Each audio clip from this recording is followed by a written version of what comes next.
നിലമ്പൂർ ഉപതെരഞ്ഞെടുപ്പാണ് പ്രധാന ചർച്ചാ വിഷയം ഇപ്പം. ഉപതെരഞ്ഞെടുപ്പിൽ സ്വരാജ് സ്ഥാനാർത്ഥിയായി വന്നത് CPM അണികൾക്കിടയിൽ വലിയൊരു ഉണർവേകിയിട്ടുണ്ട്. സ്വാഭാവികമായിട്ടും പാർട്ടി ചിഹ്നത്തിൽ സംസ്ഥാന സെക്രട്ടേറിയറ്റ് അംഗം മത്സരിക്കുന്നു. ഇപ്പുറത്തേക്ക് അൻവർ എടുക്കുന്ന നിലപാടുകൾ ഇരു മുന്നണികൾക്കും നിർണായകമാണ്.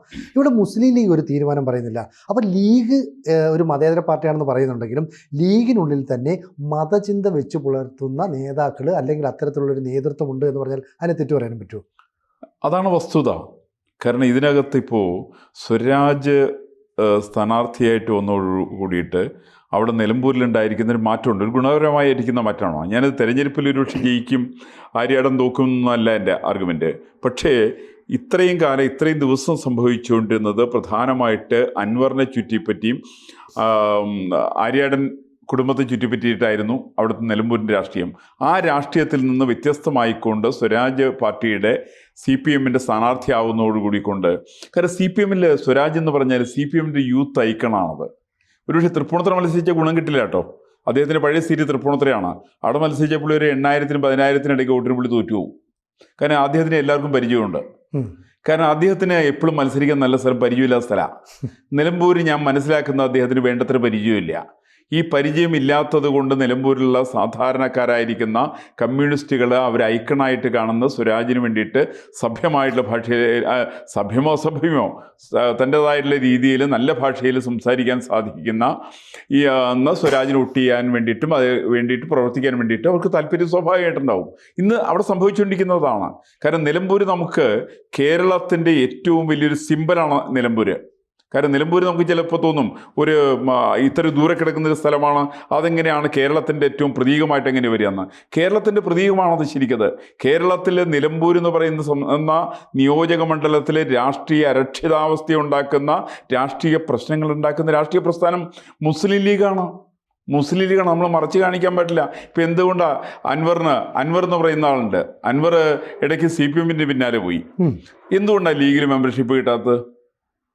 ലീഗിൽ അൻവറിന് മെമ്പർഷിപ്പ് കിട്ടുമോ? കിട്ടൂലല്ലോ. കിട്ടാത്ത ലീഗിൽ മെമ്പർഷിപ്പ് കൊടുക്കുന്ന, ലീഗിൽ സ്ഥാനാർത്ഥിയാക്കുന്നതൊക്കെ ആരൊക്കെയാണ്? നമ്മുടെ KN കുഞ്ഞുമുഹൊക്കെ ഉണ്ടായിരുന്നു, മഹാപണ്ഡിതനാണ്, സ്വത്വരാഷ്ട്രീയത്തെക്കുറിച്ചൊക്കെ സംസാരിക്കുന്ന ആളാണ്. ഞാനെനിക്ക് KN കുഞ്ഞുമുഹനോട് ചോദിച്ചു, താങ്കൾക്ക് ലീഗിൽ മെമ്പർഷിപ്പ് കിട്ടൂലല്ലോ, കിട്ടിയില്ലല്ലോ, വലിയ പണ്ഡിതനൊക്കെയാണ്. അത് കിട്ടാണ്ട് വന്നപ്പോഴാണ് ആ പുള്ളി ഇടതുപക്ഷത്തിൻ്റെ കൊലായി കയറിയത്. അതിനുമ്പൊന്നും പുള്ളി കൊലായി കയറിയിരുന്നില്ല. ഇവർക്കൊക്കെ എന്താ വെച്ചാൽ ലീഗിനകത്ത് മെമ്പർഷിപ്പ് എന്ന് പറഞ്ഞാൽ ലീഗിൻ്റെ അധ്യക്ഷനാരാ? നമ്മൾ വളരെ സിമ്പിളായിട്ട് ആലോചിച്ചാൽ പാണക്കാട് തങ്ങൾ. ഈ പാണക്കാട് തങ്ങൾ എന്ന് പറഞ്ഞ ഏതാണ്? മുസ്ലിങ്ങൾ വരേണ്യവർഗമാണ്, തങ്ങൾ വിഭാഗത്തിൽപ്പെട്ടവരാണ്, നബി തിരുമേനിയുടെ അനുചരന്മാരായിരിക്കുന്ന ആളുകളാണ്. അവരാണ് പാർട്ടിയുടെ നേതൃസ്ഥാനത്ത്. അവിടെ എവിടെ ഇലക്ഷനുള്ളേ? സത്യത്തിൽ ഒരു ജനാധിപത്യ പാർട്ടിയാണോ മുസ്ലിം ലീഗ്? അല്ല. മുസ്ലിം ലീഗിന് ജനാധിപത്യമില്ല. അപ്പം നമ്മുടെ ചില ആളുകളൊക്കെ പറയും മുസ്ലിം ലീഗുകാർ വളരെ മാന്യന്മാരാണ്, അവർ സംഘർഷം ഉണ്ടാക്കില്ല, അവർ അടിപിടിക്ക് പോവില്ല, അവർ പോപ്പുലർ ഫ്രണ്ടിൻ്റെ കൂട്ടല്ല, അവർ NDFൻ്റെ കൂട്ടല്ല, അവർ സിമിയുടെ കൂട്ടല്ല, ജമാഅത്തെ ഇസ്ലാമി പോലെയല്ല എന്നൊക്കെ പറയാം. പക്ഷെ ഒരു പ്രശ്നമുള്ളത്, മുസ്ലിം ലീഗ് എന്ന് പറഞ്ഞാൽ വരേണ്യവർഗത്തിൻ്റെ പാർട്ടിയാണ്. ഇപ്പോൾ കേരളത്തിലെ ഏതെങ്കിലും നമ്പൂതിരിമാർ സംഘർഷത്തിന് പോവോ? നമ്പൂതിരിമാർ എത്ര കേസിൽ പ്രതിയുണ്ട്? സമാനം തന്നെയാണ് ഇവിടെയും. അതായത് വരേണ്യവർഗത്തിൽപ്പെട്ടവർ ഒരിക്കലും സംഘർഷത്തിന് പോകുന്നൊരു പാരമ്പര്യമില്ല. ഈ സ്വഭാവം തന്നെയാണ് മുസ്ലിം ലീഗിനെ സംബന്ധിച്ചുള്ളത്. അങ്ങനെയുള്ള മുസ്ലിം ലീഗാണ് വരേണ്യവർഗത്തെ പോഷിപ്പിക്കുന്ന, അവിടെയുള്ള പിന്നാക്കക്കാരായിരിക്കുന്ന മുസ്ലിങ്ങളെ മുഴുവൻ വകഞ്ഞു മാറ്റിവെച്ചിരിക്കുന്ന മുസ്ലിം ലീഗ്. അതുകൊണ്ടാണ് ഒരിക്കലും ഇപ്പോൾ കഴിഞ്ഞ തെരഞ്ഞെടുപ്പിനകത്ത് എങ്ങനെ അൻവർ ജയിച്ചെന്നറിയോ? അൻവറിന് വോട്ട് കിട്ടിയത് SDPIയുടെ വോട്ടാണ്, അൻവർ കിട്ടിയത് പോപ്പുലർ ഫ്രണ്ടിൻ്റെ വോട്ടാണ്, അൻവർ കിട്ടിയത് സിമിയുടെ വോട്ടുകളാണ്, അൻവർ കിട്ടിയത് ജമാഅത്തെ ഇസ്ലാമിയുടെ വോട്ടുകളാണ്. വളരെ നാമമാത്രമായിട്ട് ചില മുസ്ലിം മറ്റുള്ള ആളുകൾ വോട്ടുകൾ കിട്ടിയിട്ടുണ്ടാവും. വരേണ്യവർഗത്തിൻ്റെ ഭൂരിപക്ഷം കിട്ടിയിരിക്കുന്ന അദ്ദേഹത്തിൻ്റെ പിന്നിലാണ് നിരന്നതും. ആ സമയത്ത് ഈ പറയുന്ന ആര്യാടന് എതിരായിട്ടുള്ള വിഭാഗം എന്ന് പറയുന്നത് മുസ്ലിം ലീഗിനെ സപ്പോർട്ട് ചെയ്യുന്ന ആളുകൾ പിന്നാക്കക്കാരായിരിക്കുന്ന മുസ്ലിങ്ങളാണ്. ഇവർ വലിയൊരു സംഘർഷം ഇവർ തമ്മിലുണ്ട്. ഈ സംഘർഷത്തിൻ്റെ പ്രതിഫലനമായിരുന്നു അവിടെ നമ്മൾ നിലമ്പൂർ ദർശിച്ചത്. അല്ലാണ്ട് നിലമ്പൂരിൽ ആര്യാടൻ മുഹമ്മദിനെതിരായിട്ട് നീക്കമൊന്നും ആയിരുന്നില്ല, അല്ലെങ്കിൽ ഹിന്ദുക്കൾക്കെതിരായിട്ട് മാത്രം നീക്കമൊന്നുമായിരുന്നില്ല. മുസ്ലിം ജനവിഭാഗത്തിലുള്ള ജാതികൾ തമ്മിലുള്ള സംഘർഷത്തിൻ്റെ ഫലമായിട്ടാണ് അൻവർ ജയിച്ചതും ഷൗക്കത്ത് ആര്യാടൻ തോറ്റതൊക്കെ അതിൻ്റെ അടിസ്ഥാനത്തിലാണ്. ഇന്നിവിടെ കോൺഗ്രസ് എന്താ പരിശ്രമിച്ചത്? കോൺഗ്രസ് ഈ പറയുന്ന രണ്ടുപേരും തമ്മിൽ സ്വന്തം തോളിൽ കയറ്റാൻ വേണ്ടിയുള്ള പരിശ്രമം നടത്തിയതാണ്. ഒരു വശത്ത് മുസ്ലിം ലീഗിനെ ഇരുത്തുക, അപ്പുറത്ത് പോപ്പുലർ ഫ്രണ്ടിന്റെ താല്പര്യമുള്ള SDP-യെയും കൂടി ഇരുത്തുക. അങ്ങനെ അൻവറിനെയും കൂടി കൂട്ടുപിടിച്ചുകൊണ്ട് നടത്തുവാൻ സാധിക്കുമെന്നാണ് കോൺഗ്രസ് പരിശ്രമിച്ചതാണ്. ഇപ്പം നമുക്കറിയാം കോൺഗ്രസിൻ്റെയൊക്കെ നേതാക്കന്മാരുടെ മോഹങ്ങൾ എങ്ങനെയാണ്. കോൺഗ്രസ്സിനെ വരേണ്യവർഗത്തെ പിടിക്കുന്നതിലോ പിന്നാക്കക്കാരെ പിടിക്കുന്നതിലോ യാതൊരു വിഷമവുമില്ല. അവർക്ക് ഈ നാടിൻ്റെ പുരോഗതി കോൺഗ്രസ്സുകാരുടെ വിഷയമേ അല്ല. അതുകൊണ്ടാണ് നിലമ്പൂരിൻ്റെ തെരഞ്ഞെടുപ്പിൽ ജയിക്കുക എന്നുള്ള ലക്ഷ്യത്തെ മുൻനിർത്തിക്കൊണ്ട് കോൺഗ്രസിൻ്റെ നേതൃത്വം എടുത്ത സമീപനം ഈ പറയുന്ന രണ്ടുപേരെങ്കിലും കൂട്ടിച്ചേർക്കാൻ വേണ്ടിയിട്ടാണ്. ഇപ്പോൾ നമുക്ക് കോൺഗ്രസ്സിൽ ഒന്ന് ആലോചിച്ച് നോക്ക്. കോൺഗ്രസ്സിൽ ഒരാൾ പാർട്ടി മെമ്പർഷിപ്പ് എടുത്തു. ഇപ്പോൾ BJP ഒരാൾ കോൺഗ്രസ്സിൽ പോയി, CPM ഒരാൾ കോൺഗ്രസ്സിൽ പോയി. അവരെവിടെ ആദ്യം പോകേണ്ടത്? എവിടെയാണ്? ഇന്ദിരാഭവനിലേക്ക് എല്ലാം അവർ വരേണ്ടത്. അവർ പോയിട്ട് പാണക്കാട് പോകണം. പാണക്കാട് തങ്ങളുടെ അനുവാദം വാങ്ങിക്കണം. തങ്ങൾ പറയണം നീ മിടുക്കനാണ്, നീ മറ്റേ നല്ല വെളുത്ത തൊലിയുള്ള ഒരുത്തനാണ്, നിന്റെ വീട്ടിൽ നല്ല കാശുണ്ട്, നീ ഹിന്ദുക്കളുടെ വരേണ്യവർഗത്തിൽപ്പെട്ട ആളാണ് എന്ന് പറഞ്ഞ് മുസ്ലിം എന്ന പാണക്കാട് തങ്ങൾ ആശീർവദിക്കുന്ന സമയത്ത് മാത്രമാണ് അവർക്ക് കോൺഗ്രസിലേക്ക് മെമ്പർഷിപ്പ് കൊടുക്കുക. ഇത് തന്നെയാണ് നിലമ്പൂർ സംഭവിച്ചുകൊണ്ടിരിക്കുന്നതാണ്. പക്ഷേ ഇവിടെ അൻവറിന് പകരം അൻവർ ഇപ്പം സപ്പോർട്ട് ചെയ്തില്ലെങ്കിൽ ഈ സ്വരാജ് എന്ന് പറയുന്ന സ്ഥാനാർത്ഥി വന്നത് CPM വലിയ ഗുണമല്ലേ? അപ്പോൾ അൻവർ കഴിഞ്ഞ കുറച്ച് നാളായിട്ട് CPM അണികളുടെ ഒരു പിന്തുണയോടെ CPM സ്വതന്ത്രമായിട്ടാണ് ജനിക്കുന്നത്. ആ ജയിക്കുന്ന സ്ഥലത്തേക്ക് സ്വരാജ് വരുമ്പോൾ സംസ്ഥാന സെക്രട്ടേറിയറ്റ് അംഗം എന്ന നിലയിൽ പുള്ളിക്ക് വലിയ പിന്തുണ കിട്ടില്ലേ? അതൊരു ജയത്തിലേക്ക് അതിന് വളരെ സാധ്യതയുണ്ട്. ഇപ്പം നിലമ്പൂരിൻ്റെ രാഷ്ട്രീയത്തിന് വേറെ വ്യത്യാസം. നിലമ്പൂർ ഒരു മുസ്ലിം മണ്ഡലമൊന്നുമില്ല. ഞാൻ മനസ്സിലാക്കുന്നത് 40-42% വോട്ടോ മറ്റാണ് മുസ്ലിങ്ങൾക്ക് അവിടെയുള്ളത്. ഹിന്ദുക്കൾക്ക് ഏകദേശം അത്ര വോട്ടുകൾ തന്നെയുണ്ട്. 10-20% വോട്ടുകളാണ് അവിടുത്തെ ക്രൈസ്തവ വിഭാഗത്തിന് ഉള്ള വോട്ടുള്ളത്. അപ്പോൾ ഇവിടെ ഹിന്ദുക്കളുടെ വോട്ട് സ്വരാജ് കൂടുതൽ പിടിക്കുകയാണെങ്കിൽ സ്വാഭാവികമായിട്ട് അവിടെ സംഭവിക്കാൻ പോകുന്നത് ഈ പറയുന്ന ആര്യാടൻ ഷൗക്കത്ത് തോക്കാൻ വളരെ സാധ്യതയുണ്ട്. കാരണം നേരത്തെ ആര്യാടൻ മുഹമ്മദ് കാലത്ത് അദ്ദേഹം ഒരു ഹിന്ദുക്കളോടുകൂടി വലിയ ബന്ധമുണ്ടായിരുന്ന ആളാണ്.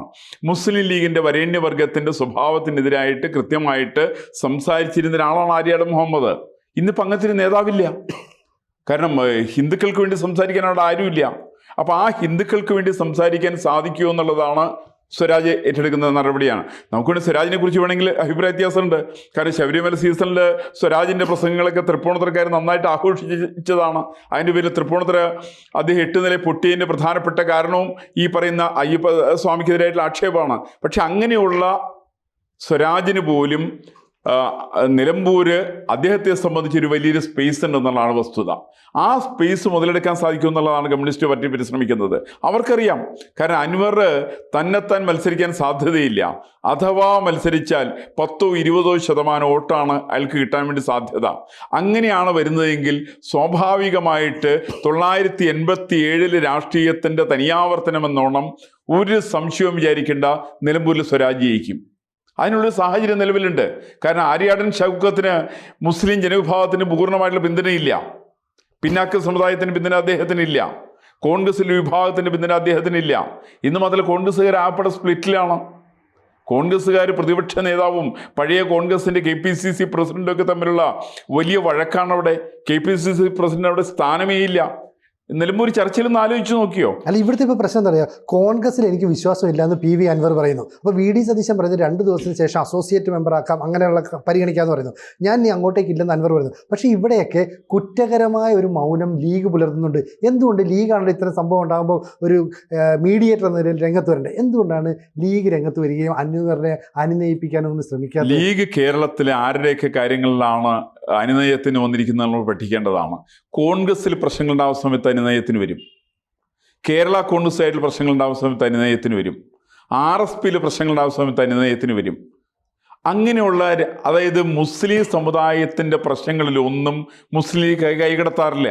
കാരണം മുസ്ലിം ലീഗ് എന്ന് പറയുന്നത് നേരത്തെ സൂചിപ്പിച്ച പോലെയുള്ള മുസ്ലിങ്ങളിലെ വരേണ്യവർഗത്തിൻ്റെ പാർട്ടിയാണത്. അവർക്ക് പിന്നാക്കക്കാർക്ക് ഒരു സ്ഥാനമില്ല. ആകെയുള്ള സ്ഥാനം പിന്നാക്കക്കാരന് കിട്ടുന്ന സംവരണം അടിച്ചു മാറ്റുന്ന വരേണ്യവർഗത്തിൽപ്പെട്ടവരാണ് ഇവർ. ഈ പറയുന്ന കുഞ്ഞാലിക്കുട്ടിക്ക് എന്ത് സംവരണത്തിന് യോഗ്യത ഉള്ളത്? പാണക്കാട് തങ്ങൾക്ക് സംവരണത്തിന് യോഗ്യതയുണ്ടോ? എന്ത് യോഗ്യത പുള്ളിക്കുള്ള? ഒരു യോഗ്യതയില്ല. അതുപോലെ തന്നെ മറ്റേ ഒരു പണച്ചാക്കുകൾ, ഇഷ്ടംപോലെ പണച്ചാക്കുകളാണ് ലീഗിലുള്ളത്. ഇവരൊക്കെ 12% സംവരണത്തിൽപ്പെട്ടവരാണ്.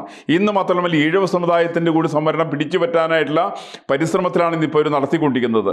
അപ്പോൾ ഇത് ഇങ്ങനെയൊക്കെ വരുന്ന ലീഗിനെ സംബന്ധിച്ച്, പിന്നാക്കക്കാരായിരിക്കുന്ന മുസ്ലിങ്ങളുടെ സംവരണം പിടിച്ചു പറ്റുന്ന ലീഗിനെ സംബന്ധിച്ച് അവർക്കൊരിക്കലും ഈ പറയുന്ന അൻവറിൻ്റെ പ്രശ്നം ഒരു പ്രശ്നമേ അല്ല. അൻവറിന് ലീഗിൽ മെമ്പർഷിപ്പ് കൊടുക്കാൻ സാധ്യമല്ല. അയാൾ കോൺഗ്രസിൽ പോയിക്കോട്ടെ, ഇവർക്ക് വിരോധമില്ല. അയാൾ മമതാ ബാനർജിയുടെ പാർട്ടി പോയിക്കോട്ടെ, കുഴപ്പമില്ല. അയാൾ DMKയിൽ പോയിക്കോട്ടെ, അവർക്ക് കുഴപ്പമില്ല. അവർക്ക് പ്രശ്നമുള്ളത് നിലമ്പൂരിൽ അവർക്ക് കൂടി ഗുണകരമായിട്ടുള്ള രീതിയിലുള്ള വരേണ്യവർഗത്തിൽപ്പെട്ട ഒരു മുസ്ലിമിനെ സ്ഥാനാർത്ഥിയാക്കിക്കൊണ്ട് തെരഞ്ഞെടുപ്പ് ജയിക്കണം എന്നാണ് അവരുടെ ആഗ്രഹം. അങ്ങനെ കോൺഗ്രസിൽ ധാരാളം പേരുണ്ട്. കോൺഗ്രസ്സിൽ വരേണ്യവർഗത്തിൽപ്പെട്ട ധാരാളം പേരുണ്ട്. അവരെ ജയിപ്പിച്ചെടുക്കുക എന്നുള്ളതല്ലാതെ കണ്ട് ഈ അൻവറിൻ്റെ പ്രശ്നം ഒരു കാലത്തും പരിഹരിക്കുവാനായിട്ടുള്ള ശ്രമം ലീഗിൻ്റെ ഭാഗത്തുനിന്നും ഉണ്ടാവില്ല എന്നുള്ളത് നമുക്ക് അടിവരയിട്ട് പറയാൻ വേണ്ടി സാധിക്കും. പക്ഷെ ശരിക്കും പറഞ്ഞു കഴിഞ്ഞാൽ ഈ നിലമ്പൂരിലുണ്ടാകാൻ പോകുന്ന വമ്പൻ ലിസ്റ്റാണ്. അൻവർ എടുക്കുന്ന സ്റ്റെപ്പായിരിക്കും UDFൻ്റെ അല്ലെങ്കിൽ LDFൻ്റെ ഭാവി നിശ്ചയിക്കുക, വിജയം നിശ്ചയിക്കുക. അങ്ങനെ പറഞ്ഞു നിർത്താവോ? തീർച്ചയായിട്ടും അങ്ങനെ പറയാം. കാരണം ഈ തെരഞ്ഞെടുപ്പിലകത്ത് അൻവർ സ്ഥാനാർത്ഥിയായിട്ട് 10% മേൽ വോട്ട് പിടിച്ചിട്ടുണ്ടെങ്കിൽ അവിടെ സംഭവിക്കാൻ പോകുന്ന UDFൻ്റെ പതനമാണ്. അത് കേവലം നിലമ്പൂർ മാത്രമല്ല, കേരളത്തിനാകമാനമുള്ള വരുന്ന തെരഞ്ഞെടുപ്പിൽ കോൺഗ്രസിൻ്റെ പതനത്തിൻ്റെ തുടക്കം കുറിക്കാൻ പോകുന്നത് നിലമ്പൂരിൽ നിന്നായിരിക്കുമെന്നാണ് ഞാൻ മനസ്സിലാക്കുന്നത്. കൂടുതൽ വാർത്തകളും വിശേഷങ്ങളും നിങ്ങളിലേക്ക് എത്താൻ ABC മലയാളം സബ്സ്ക്രൈബ് ചെയ്യുക, ബെൽബട്ടനും അമർത്തുക.